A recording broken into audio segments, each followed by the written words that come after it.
Podcast is now starting. All attendees are in listen-only mode. Hello everybody and welcome to today's webinar, a quick ways to develop confidence in clients. This webinar will be recorded and will be sent out to everybody after I've finished, along with any supporting materials. Today's webinar is being led by Carolyn Parry, who is our Project Associate in Wales and was the UK Careers Advisor and Careers Coach of the year 2017. So now I'll hand over to Carolyn, who will share her knowledge. Thanks very much, Ashley. Borada, croeso cynnes I chi gyd. A very warm welcome to everybody on the call today. Delighted to see so many people taking their CPD in hand and cracking on with some learning early in the new year. And I hope you all had a great Christmas break and have a great new year as well. So it's a couple of things I'd like to do before we start, just to do a little bit of shout out and some things for the Career Development Institute. So some events and activities of note. It's the AGM on the 28th of January in Birmingham, and Ashley will be popping the web links for the various things I'm talking about as we go through, so you can look up anything afterwards. So that's the AGM on the 28th in Birmingham. On the 11th of February, there's a free session being run by the CDI and NICEC, which is all about doing career guidance with refugees, working with refugees. So that's a free event in Coventry on the 11th of February. You can now buy your tickets and come along and say hello. I'll be up there, and I know that there are some nominations from Wales, which I'm hoping will pull through to finalists and hopefully winners for the CDI Awards on the 6th of March. So tickets are available for that now. You can buy those through the link online that Ashley will be posting shortly. Also, in case that you haven't spotted it yet, there is a new update to the Code of Ethics, so you might want to add that to your CPD activities as part of your 25 hours of CPD if you're on the professional register. Either way, make sure you have a read of it and so you know what you signed up to would be useful. I always try and make sure that I do that as well. And then there are just to flag a couple of other webinars that are coming up. 24th of January, I've got Kath Foote, who I'll be hosting, talking about LinkedIn and how to get the most out of LinkedIn for your own promotion and activities, your own career development, and also for your clients as well. And then just an early heads up, we'll be putting up the details shortly. March the 20th, I'm hosting Jane Ryle, who is the Wales manager for Unlimited, who help support social entrepreneurs. And she'll be talking about social enterprise and other types of support that are available as well. So some heads up as to what's coming up over the next few weeks and months. Meanwhile, as I said earlier, croeso cynnes I chi gyd, bore da, good morning to you all. In fact, I think I should be saying good afternoon to you all, Nanda. This session is all about very quick activities that you can do with clients, understanding that we are all time pressured these days. I know services have to work miracles in as little as maybe 15 minutes. So these are very quick techniques. There are 5 of them we're going to cover, which you can use for yourself and with your clients where appropriate, and they're really quick and easy to learn. So looking forward to this session. Make sure this is a practical session for you as well. I'm a very practical trainer. There will be activities that you can have a go at your end. I will be keeping an eye on the question box. So if there's anything as I go through, anything I'm saying or anything I'm asking you to do that you're not clear about, please raise that in there and I will do my very best to clarify and answer your queries as we go. So just a little bit, the traditional who am I bit. The short story is I spent 17 years working, having done a languages degree in property, international publishing and software. I worked in a range of different companies, from a two-man and woman business, myself and one other, through to a FTSE 250 that was stock exchange listed. And after 17 years, realised that I had been going down a deeper and deeper tunnel, and I'm going to mix my metaphors now, but I actually had my career ladder against the wrong wall. So I spent some time in the Rodin Pose and realised that what I wanted to do was help other people develop, and was fortunate, having moved back to Wales, to find an opportunity to train as a university careers advisor, which I did at Aberystwyth University for 15 years, ending up as deputy director and then a director of employability and student development for a cluster of courses.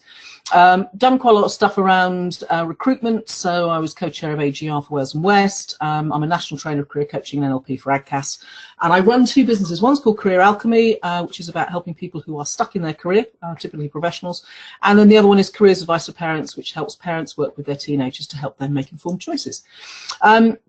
And then I'm on the boards of various bits and pieces as well. So there's a little bit about me, and I think that's probably quite enough about me. And what we're looking at today, more importantly, focusing on how this will help you in your CPD development, looking at 3 things: understanding what confidence is, understanding how the brain works, and then the 5 confidence techniques I talked about. I picked 5. There are lots more we could be doing, but I want to make sure that 5 get really well nailed, and that you enjoy using them and can take them away and use them confidently afterwards.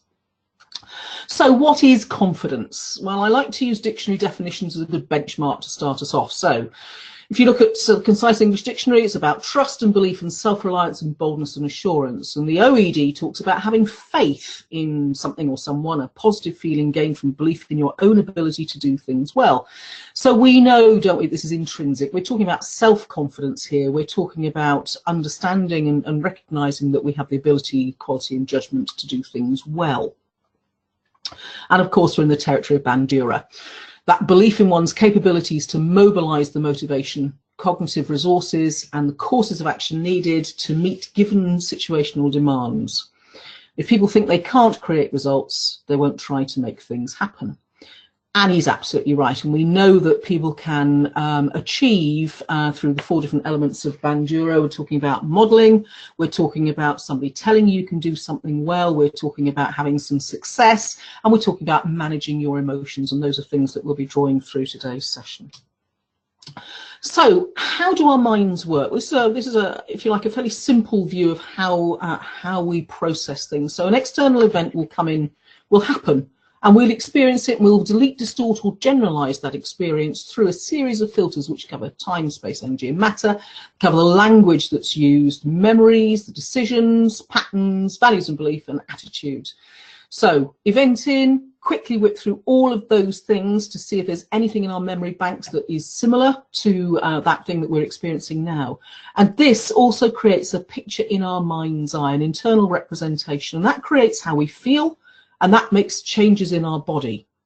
Not only does it create how we feel, but it also drives how we behave. And you'll notice that there's an arrow that links back up from the physical changes that we feel that can inform the picture in our mind's eye as well. So sometimes the first thing we get is a sense of something. We feel a bit strange. We might feel scared or whatever, and that will very quickly change the picture. So there's a closed circuit loop between intellectual and emotional experiences, if you like. So in a very simple way, again, there are 3 main parts to the brain, 3 things we need to think about. There's the reptilian brain. It's the oldest brain. It's the fight, flight or freeze response that is driven by the reptilian brain. The reptilian brain covers all of our normal breathing, sleeping, all the autonomous functions that we have are all conducted, that keep us safe and keep us alive, are all, if you like, run by the reptilian brain.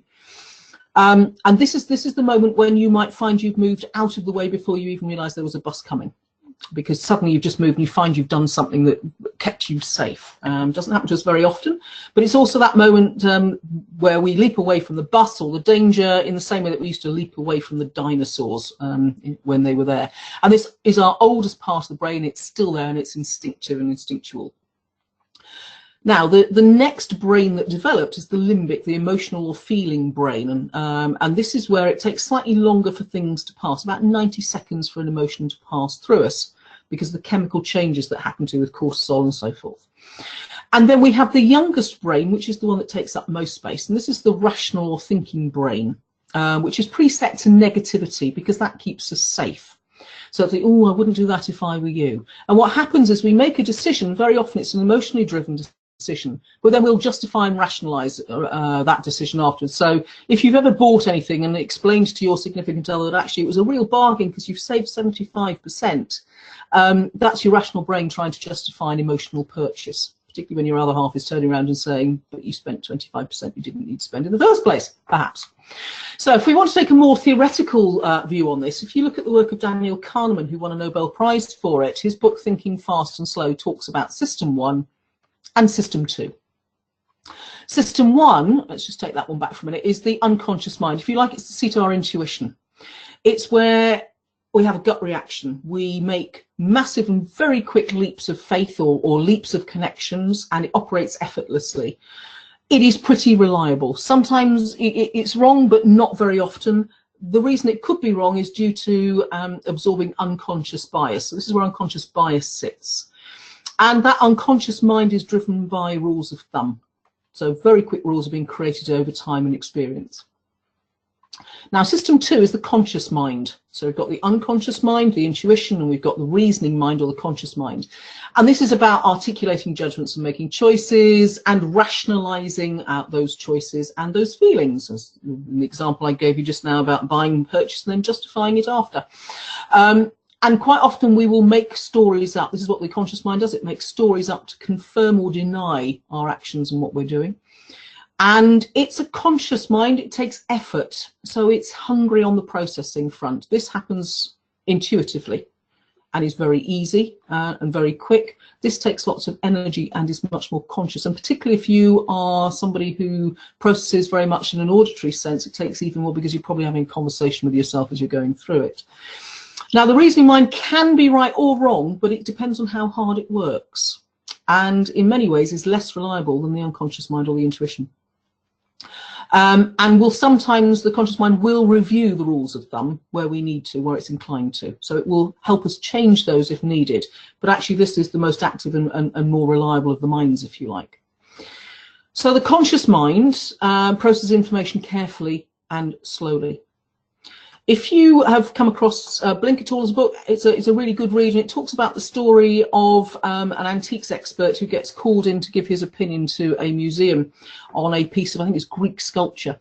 And there've been a number of experts have been in beforehand, and all of them have said, no, genuine, absolutely genuine, you can carry on. And there was something about it that the curator went, I think I just need to just ask another opinion as well. And this particular expert went in, took one look at it and went, it's a fake. I can't tell you why, but I know it's a fake. And then spent a bit of time thinking about why that response had been given. And what they came to realize was that although the stone dated back to the correct period, the style of carving itself was inconsistent with that particular sculptor. And the decision that was made by that individual when they looked at that carving was done instinctively. It was an unconscious mind response rather than a consciously thought through.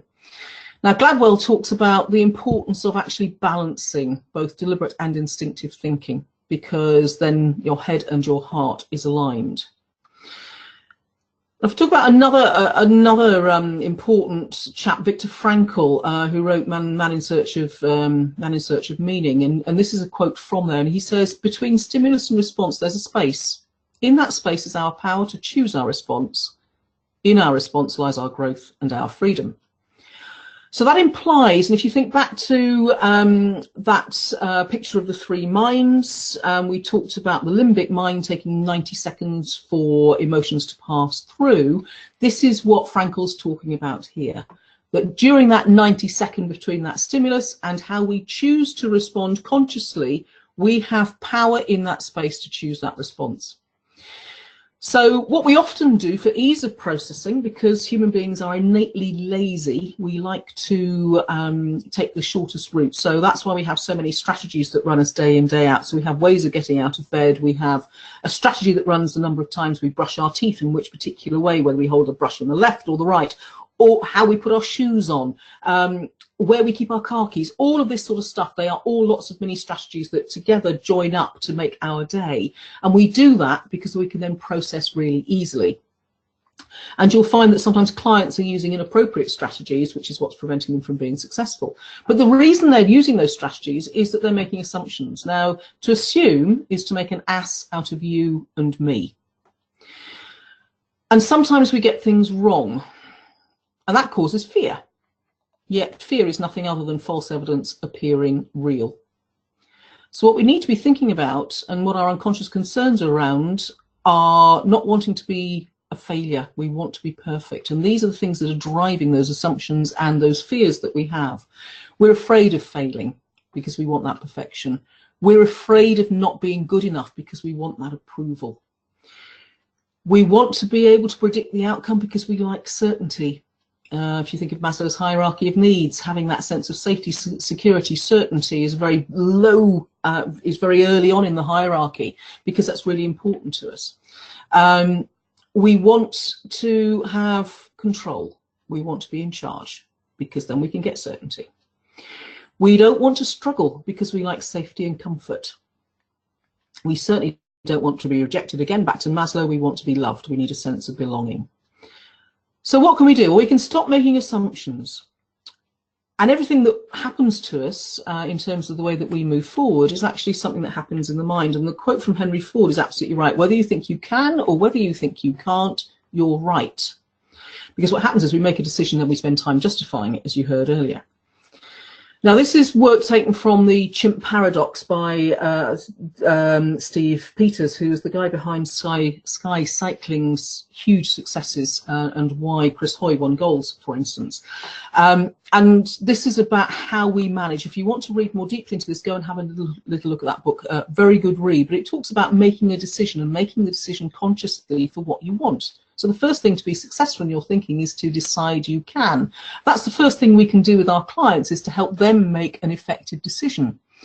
I'm not sure if I can achieve this is not the best decision, and particularly not something like I will try. As Yoda says, I'm going to paraphrase, there is no try, there's only do. Try implies failure. So using our language precisely and challenging when we hear those words like try enables us to move our clients forward more effectively. So helping them to decide they can, maybe with some practice, maybe with some help, maybe with some learning and experience, but if they decide they can and they're committed, that will take them much further forward, much quicker. Now, Joseph Campbell said, the cave you fear to enter holds the treasure you seek. We have comfort zones and we feel comfortable in them because we're used to them. But what's actually really helpful is to stretch that comfort zone. And very often when we do that and we take a challenge, I think Eleanor Roosevelt said, do something every day that scares you.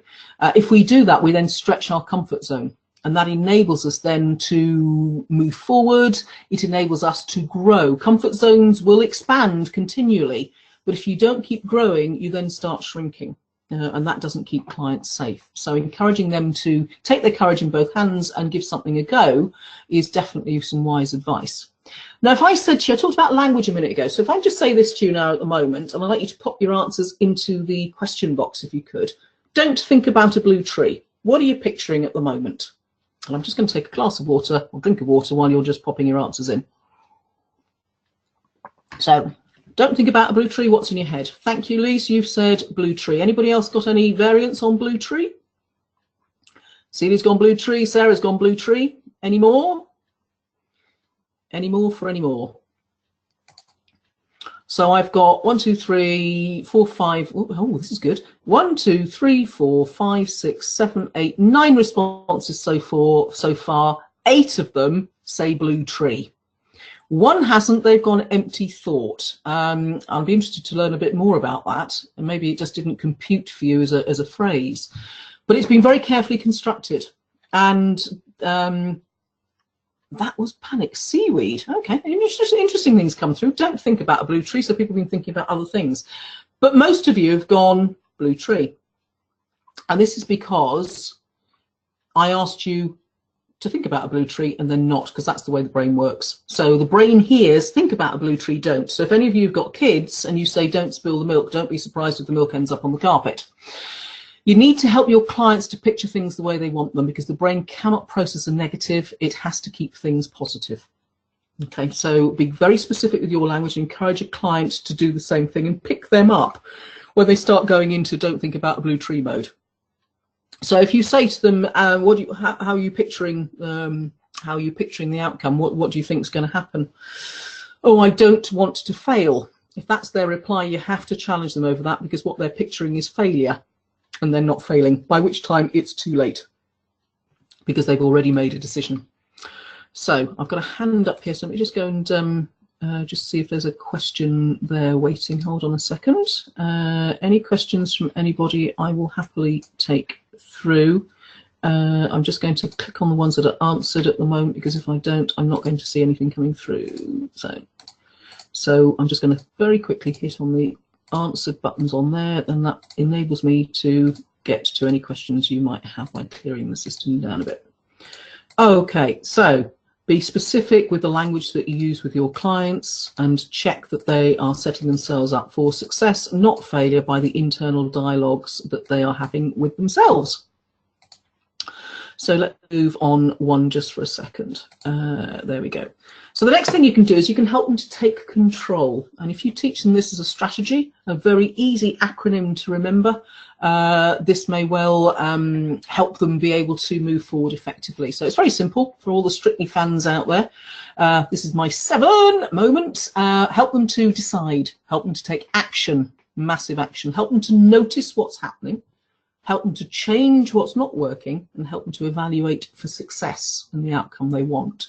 So teach them to dance, metaphorically, and help them to take control, because they understand that it's okay, therefore, to fail and to recalibrate. So this could get you into all sorts of conversations around mindset, Carol Dweck's fixed versus growth mindset, perhaps, a way to have a conversation there through introducing something simple like dance as an approach. Now, we don't just need to manage our body, we need to manage our mind. And a man who's a very wise man here, a yogi, said, no work is stressful. It's your inability to manage your body, mind, and emotions that make it stressful. So it's how we interpret the thing, not the thing itself, very often, that causes us to panic. And we've all seen this, haven't we, with clients who are nervous, for instance, going into interview. Don't think they can do it. They've already made a decision that says, I'm picturing failure. I don't want to fail. I don't want to say the wrong thing. That'll set the nerves jangling, because they're now worrying about not getting the outcome they really want, which is the opportunity, but they didn't know how to set it up properly in their heads. And they're now starting to feel that sense of stress on their body. Now, if you remember earlier, we talked about it takes 90 seconds for a feeling to pass. They feel real, but you have to challenge whether they are true or not. So that feeling of nervousness is the same antique feeling that we had when dinosaurs were after us. And the reason that we get that is it pumps us full of adrenaline and all sorts of other chemicals to get us to move out of the way quickly. That, however, is not appropriate for an interview. Moving out of the way quickly for interview is really not helpful, because you need to sit in the room. So we need to manage those emotions. So we're going to go through some techniques now that you can do right now with me, and try them out for yourself and ask any questions you've got. And at the same time then, these are things that you can teach your clients to do as well. So the first technique is simply breathing. You've been breathing your entire life, as have your clients. However, there are ways to breathe that help us manage stress. So I'm going to teach you this technique now. It's really simple. I'm going to talk it through first, then we're going to do it together. It's 3 cycles of breathing. And the way that you're going to do it is by making sure that you're sitting comfortably on your seat in your chair, that your back is upright and supported, and that you have 2 feet firmly sitting on the ground. So your feet are actually touching the ground and are flat, no cross legs or anything. So sitting comfortably, feet on the floor, back into the back of your seat, feeling supported. So the first thing I want you to do is picture a point to breathe into, which is 2 inches below your tummy button. So breathe in from that point to the count of 3. And then breathe out to the count of 5, noticing the connection between your feet and the floor as you breathe out. So breathe in. Let's do this together now. I'm just going to cough for a second. Excuse me. The residue of Christmas flu. Okay, so we're going to breathe in to the count of 3 together now. 3, and then out to the count of 5, counting in your head, noticing the connection between your feet and the floor as you breathe out. Let's do that a second time. Breathe into the count of 3, 2, 3, out to the count of 5, noticing the connection between your feet and the floor. I'd like you to do this once more yourself now, managing that counting and noticing how the energy is shifting in your body and feeling what it's like.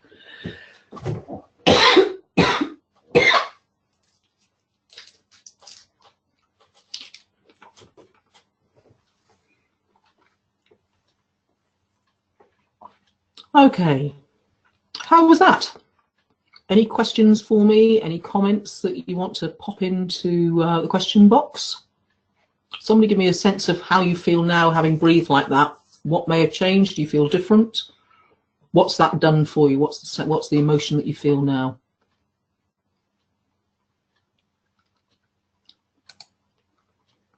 So I'm getting relaxed and grounded, feeling calmer. Feeling calm. So that was Louise and Angela. Thank you for that. So feeling calm, feeling relaxed. Joanna's feeling relaxed as well. And all I asked you to do is very simply breathe. Now, if you do 3 cycles like that with a client, Alan's feeling still. Fantastic. Can you imagine being a client sitting like that before you go in for interview, actually feeling calm and in control? It's a technique I use all the time with my clients. Really easy to teach, as you've just heard. Really easy to experience, as you've just felt. Give me a score out of 1 to 10. 10 totally confident, 1 not at all confident. How confident do you feel about being able to teach your clients to do that activity now? I do love it when I see a row of 10s come in. Oh, there's a couple of 9s there. Can I ask what those 9s are about? Oh, there's a few 9s there. Okay, what are the 9s about? What's the thing that you don't feel you've quite got yet to enable you to make that a 10? This is your chance to ask a question. It might be that you won't feel a 10 until you actually do it with a client. Okay, so somebody said, I'm actually going to mention some names. I hope that's okay. This is a recorded session. If you don't want me to mention your name, just pop a comment in the chat box, or a question box rather, as you put your question up. In fact, I'll keep it generic for now, but that saves me any GDPR issues. Okay, so I've got a comment here about not always keen to engage. Now, I think that's very true. I think this is about how you build that rapport. If you build that rapport well and you say something to them like, what if I could teach you something that would enable you to really feel in control? You do it all the time anyway. It's really easy to do. Do you fancy giving it a go? Would that work with your clients that you feel might not want to engage? Sometimes how we feel, we project onto our clients. Perception is projection. We actually imagine that's what our client's feeling, but we're actually feeling nervous ourselves. So we have to be aware of whether we're projecting or if it genuinely is that they don't want to use it. I've got a couple of people here saying I need to practice giving it a go to give it a 10. Totally get that one. Feel confident to try it, but won't give it a 10 until I've tried it out. Feel confident to try it. Feel confident to give it a go. I'm really keen on not using the word try. I'd like to experiment with it. How about we experiment with it and see what works and what doesn't? And of course, the more you do something, the more confident you become in doing it. It's a really simple process. Just to go through that again, all you do is you get your client to sit so their feet are on the floor. That might mean you need to adjust the chair height or have a chair that is adjustable so they can put their feet very firmly on the floor. What this is doing, this breath, is it's actually anchoring them. It's getting them to focus lower down in their body, out of the spinning head, which is where their panic is. It's up in the air in their head. The breathing actually gives them a sense of being in control of something. Breathing changes the chemical balance in the body. It reduces the adrenaline. And when people get to a point of being relaxed, you get all of the chemicals that come in associated with meditation, if you like. This is a meditation breath. It's used in yoga, it's used in martial arts. That's where this comes from. So you're going to breathe into the count of 3, but from that low point 2 inches below the tummy button. Because as soon as you get them focusing on that low point, what they're doing is they're actually focusing out of their head on something external to themselves. Something that's actually not in their head, but it's actually, they have to focus on something else. So that's the point of the focus that low down. If you breathe in and out from that point of view, what that does is it means that the client's using what's called diaphragmatic intercostal breathing, which is full lung breathing rather than the panting breathing at the top of the lungs. The breathing out to the count of 5 lets the tension go, and some people actually feel the energy moving down from the top of their head through their legs and to their feet, and you can use that sort of verbal reinforcement if you choose to. You can add in, as you breathe out, notice how relaxed you're becoming and notice the connection between your feet and the floor. Do that 3 times and you should be good to go. Your client should be good to go. It also relaxes you as a practitioner as well. So another good thing to do. Anybody got any questions on what I've just explained there, or has that given everybody what you needed? Very happy to take any questions on it. I'm just meanwhile going to mark all of these as answered. Okay.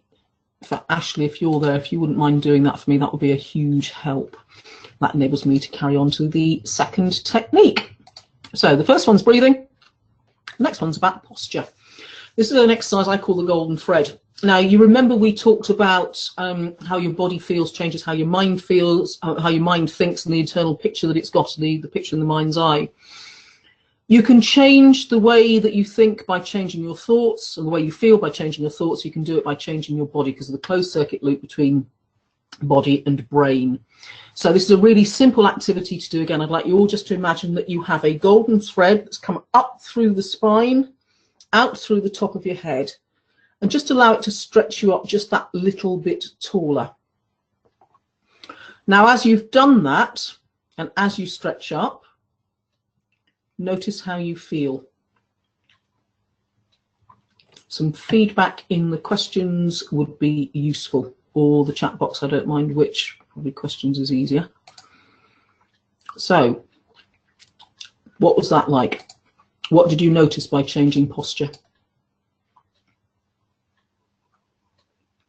I've got taller and stronger, and I've got more alert. Okay, fab.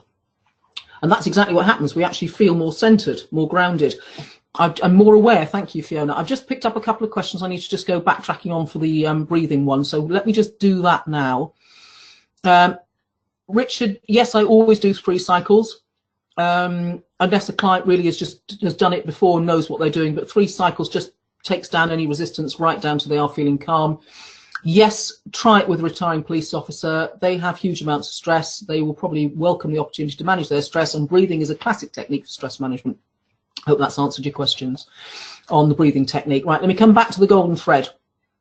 So what we're doing is we're shifting the way a client feels by shifting their posture.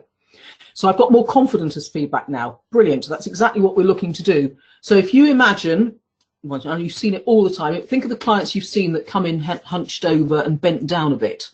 They're portraying the lack of confidence that you really don't want them walking into an interview with. As soon as you teach them how to use the golden thread, what they end up doing effectively is rocking their ribs up and putting their shoulders back because they've now got a breastbone, a chest bone at a 45-degree angle. So the golden thread will pull somebody up taller, and as they're stretching up taller, automatically they'll shift the position of their ribs, which means that they've got more space around their lungs for breathing, which will help. They put their shoulders back, and they're now looking the world in the eye. Any questions on that technique? Again, please pop those into the box, and I will keep an eye on that and pick them up in a second. So we've done breathing, and we've shifted posture, which has made us feel more confident, makes us feel different. When we're sad and down, we curl up. You just go back a slide. When we're not feeling very confident, when we're feeling sad and down, we curl up, and we do it automatically. It's a natural reaction because what we're looking to do is protect our organs. We're looking to protect the most important part of our body. All the blood under stress rushes from our extremities to our organs because they need to keep working particularly hard. And so what we do naturally is we curl up to protect still further. And what we're asking people to do here is intuitively do the opposite. Well, not intuitive, but actually consciously do the opposite. And if we do that change of body posture, that enables them to feel in control. So I've got a question here from Lisa. It said, would you say these techniques are best as standalone, or would you use a few at a time, or would that reduce impact? I start with one. Well, first thing I should say is be led by your client and their responses. Pick a technique you think is going to work with them. Everybody breathes. That's usually pretty safe. Apart from if they've got asthma or whatever, you need to be a bit more careful there maybe, but that's very unusual, and actually asthmatics learn how to breathe well anyway. You can also use that breathing technique, by the way, with people who stammer, just to help them to take a bit of sense of control. I used it very successfully with some other techniques to help somebody actually be able to control their stammer so well they became a full-time nurse. With the golden thread technique, you are changing posture and you're changing the internal representation and therefore the chemicals within the body. You can use that effectively on its own. Just stand up straight. Stand up straight for me now is all you need to say to a client. Stand up straight, sit up straight. How does that feel? And you actually need to take them through that learning of what have you felt, what's the change now, in the same way I took you through it, so they now take that learning and they understand what they gain from using that technique. I find with clients, they love these techniques. They are so easy to do. They don't need to remember left boot down, right twiddle this, bang that, or whatever. They don't need to worry about any complexity. They just need to stand up straight, have the thread pull them up taller. You can talk, if you like, about the theory that's out there, and I can't remember the citation, I'm sorry, but there has been research done that says people who are taller are seen to be more important and command more respect and authority because they're bigger. If you get somebody to sit up taller, they actually look bigger. So there is some empirical evidence behind it. My first director at Aberystwyth, Monica Jalek, fantastic lady. She's 5'3", 5'4", and 5'8". Every time we walked into a room together, guess who they thought the director was? And I was always going, let me introduce you to my director, because people make assumptions about height and size. So get your client to change their posture, to change how they feel. This is about getting them to take control consciously, whether it's breathing or whether it's posture change. Now, if you've got a client that's particularly resistant and is in basically meltdown and panic mode about how to do well in an interview, for instance, then the easy way to get them to shift is to physically get them to trade places with you. So one particular instance, I was working with a client who just was struggling immensely on a mock interview. And I clearly knew that she was capable, but she just had blocked herself. She'd adopted a limiting belief that she couldn't do it, and I needed to do something to shift her. So I said, okay, let's do a little bit of role reversal. You sit in this chair, you can be the interviewer, and I'll be the client. So you can hear my responses, and that will help you learn. We swapped seats. She became the interviewer from hell. She was brilliant at it. She asked all the most difficult questions possible. So at the end of that, I just said to her, so if you're sitting in this seat, you know what I'm after then? And she went, I do. And we swapped back, and she was able to answer instantly then, because she understood and she'd got past her block. So physically shifting somebody from a fixed position of inability to do something by changing seats is a very useful thing to do. Now, this technique is known as perceptual positions. And you can do this very easily. You can explain this diagram as well if that's useful. I'm just doing a quick check through the chat box that there aren't any questions I've missed so far, that there aren't any popping up as I'm asking and going through this technique. No, there aren't. Super. Let me just minimize that for a second because it's in the way of my slides. Okay, so perceptual positions. Now, I was using two there. I was using me and you. Okay, I was in that position because I wasn't feeling stressed. I was focused on my client doing well. My client was feeling the highest level of emotion because their focus was on internal. They were having a conversation with themselves the whole time about, why can't I answer this question? I don't know what they want, and I'm really stressed. And therefore, their ability to be effective in that situation was limited. As soon as they shifted to here, and their focus was on me, they became much more effective. They had much lower emotions. Now, there is a third position, which is the fly on the wall, where you purely act as an observer. So if you're running group interview sessions, I suggest that you set people up in triads: interviewer, interviewee, observer. This is where Bandura comes into play. The observer will be able to give this person feedback on how they came across, which actually may well be much better than how this person felt it came across. And it's important for them to hear that.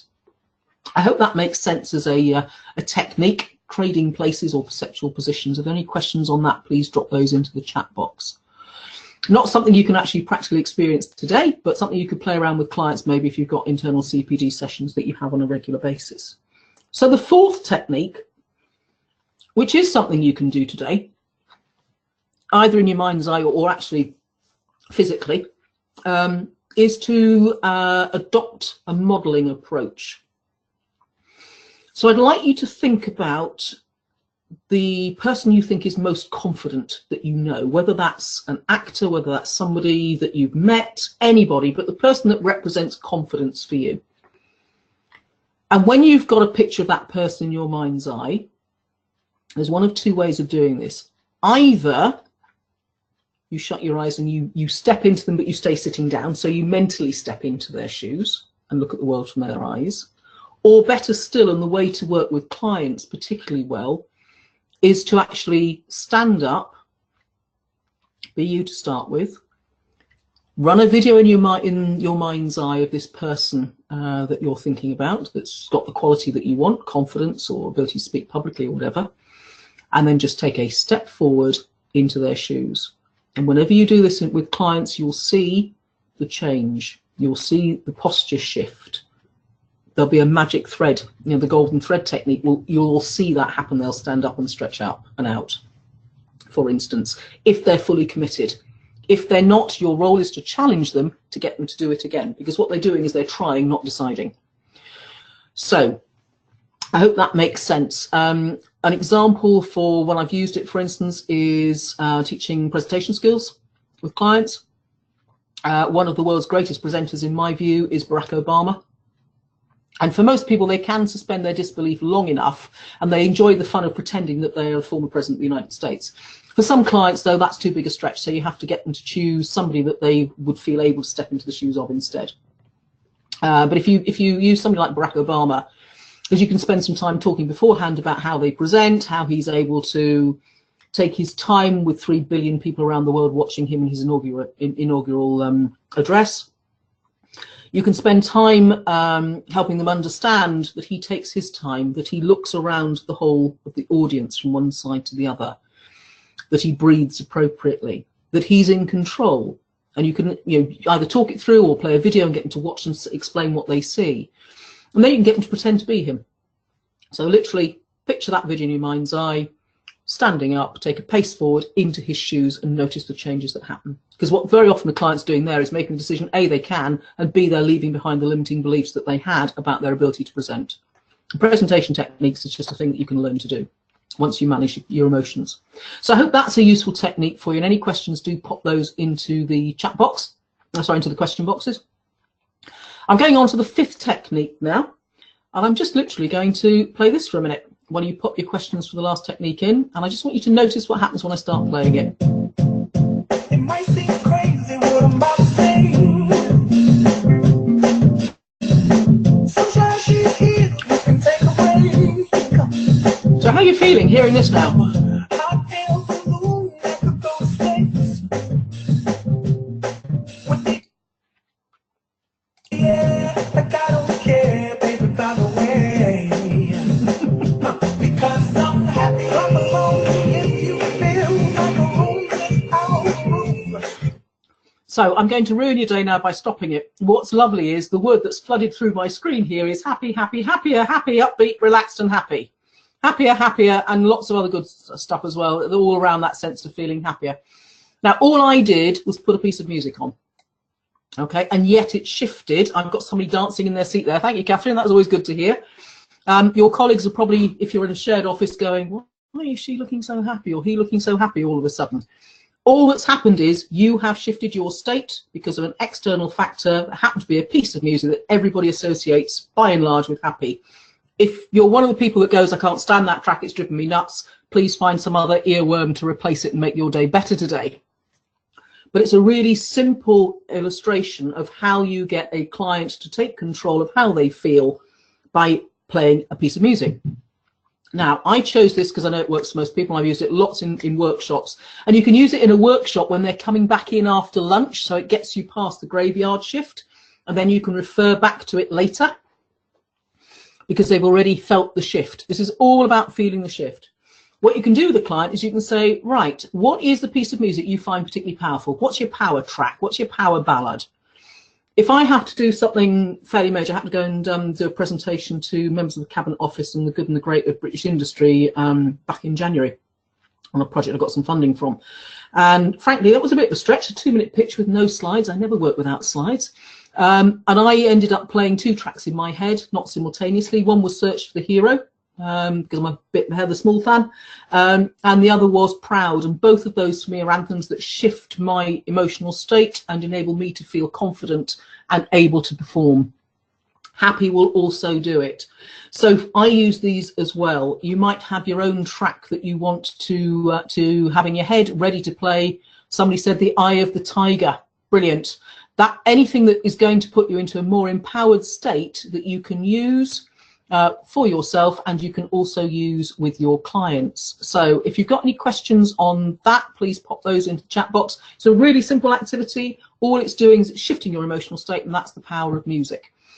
It could be, for somebody who's much more art driven, they have to think of their favorite image or place. That may well do it. There is a magic moment technique. I'm going to chuck this in at the end. We're coming up towards the end of the session. Oh, no, not quite. We've got a bit of time. Magic moment technique, which I haven't included in these slides, but I'll pop in for nothing now. And so, Claire, can I pick up with your question separately, please? about sharing techniques. Very happy to share with clients, but I need to talk to you about the rest of it if that's okay. Thank you. Right, so just to come back on to magic moment techniques, I'd like you all to think about a time when you felt absolutely fantastic, a time anywhere in your life, any context. So any time in your life, you may be sitting there going, I can't think of anything. I know that might be a struggle, but if you just allowed that moment to pop into your head right now, it would be a time when you felt fabulous in any context, anywhere in your life. Is there anybody who hasn't got a moment in their head yet?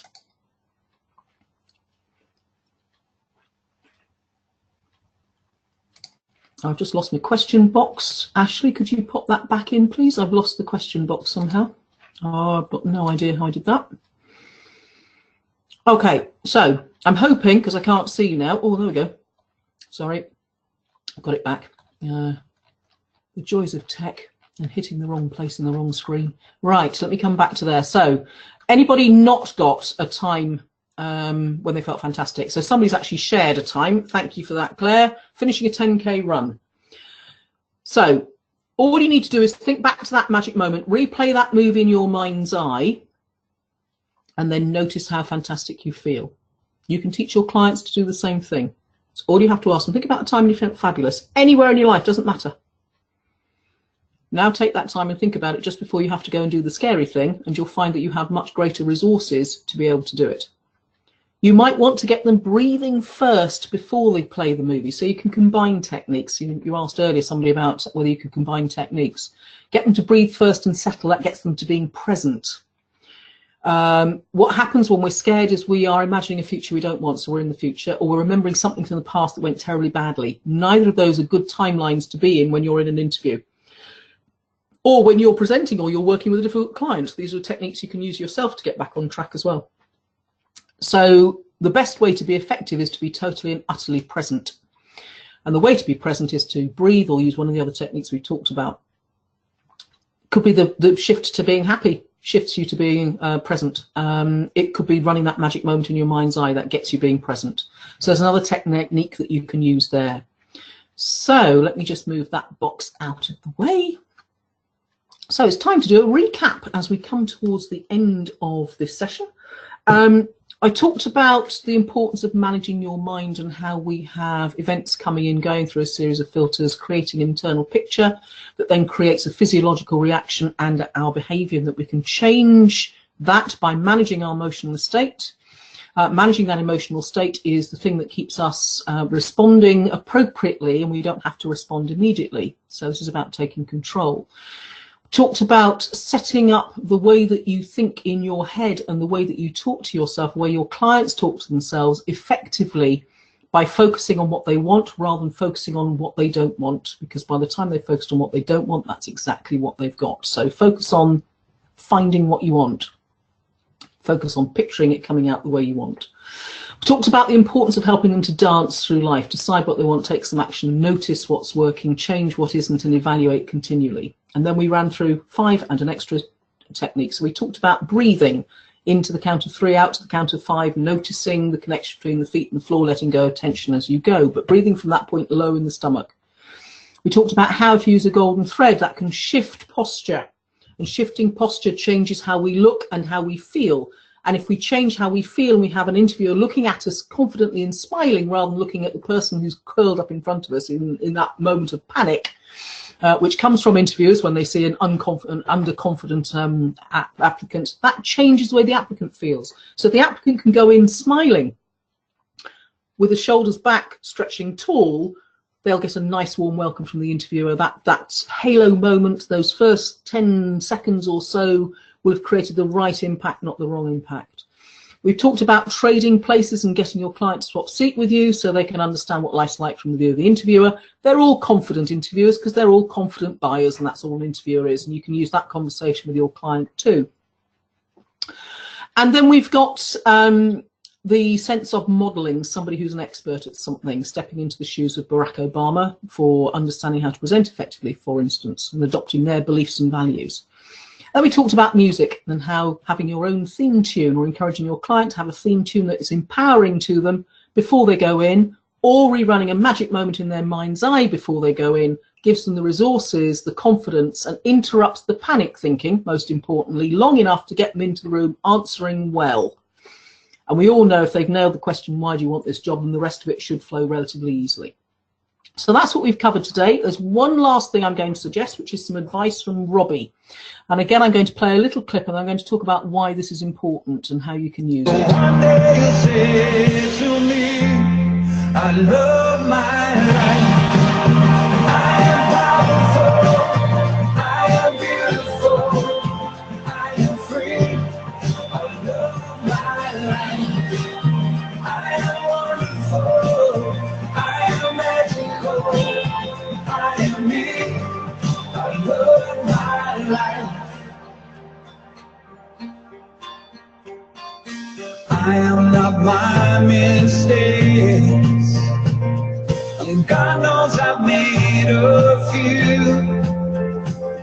I started to question the angels, and the answer they gave was you.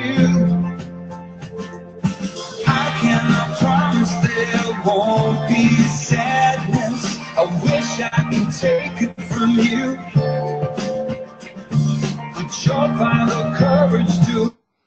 Okay, so I'm stopping it there because otherwise we'll be in Robbie mode for the rest of the day. But the point of this is it's a really powerful anthem. It has some real powerful affirmations in it. I am powerful, I'm beautiful, I'm free. I'm not my mistakes, I'm magical, I'm wonderful, I'm magical, I'm me. And you can work with your clients to develop affirmations. They take a bit of effort. Having it in some form of song like this makes it much easier, and you can start to shift your clients' views of themselves and the way that they approach things. You can actually have conversations around this as well. Well, when are you powerful? We're all powerful in certain circumstances, but we don't have that power in every circumstance, for instance. We're confident going and singing on a stage, but not going for interview, for instance.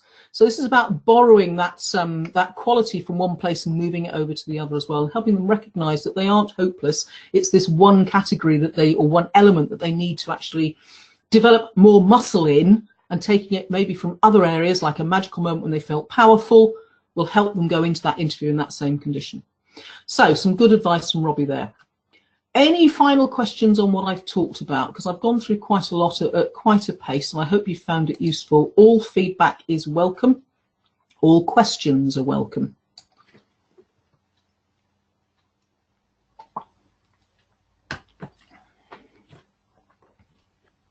So if you've got any questions, thank you, Liz. I'm glad you enjoyed it. Thank you for the feedback. Anybody got any other comments, questions, queries?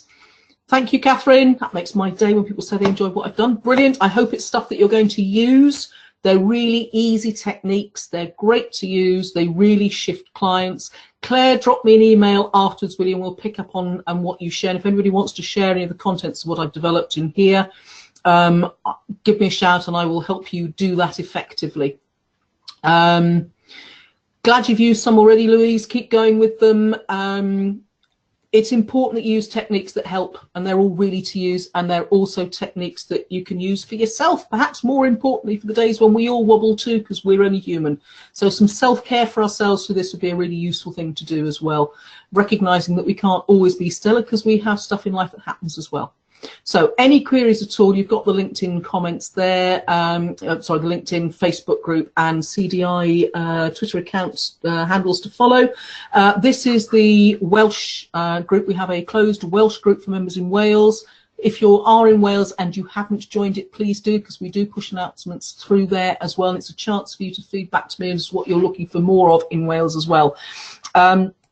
Anybody who wants to email me, it is carolyn.perry@thecdi.net, which I will pop in the chat box because I've not put it in the right place. So I'm going to stick it in there.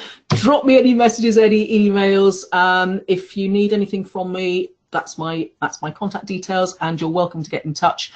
And I'm glad you enjoyed it, and keep going and have a cracking new year. Keep your CPD going. All the best, and thanks very much indeed today.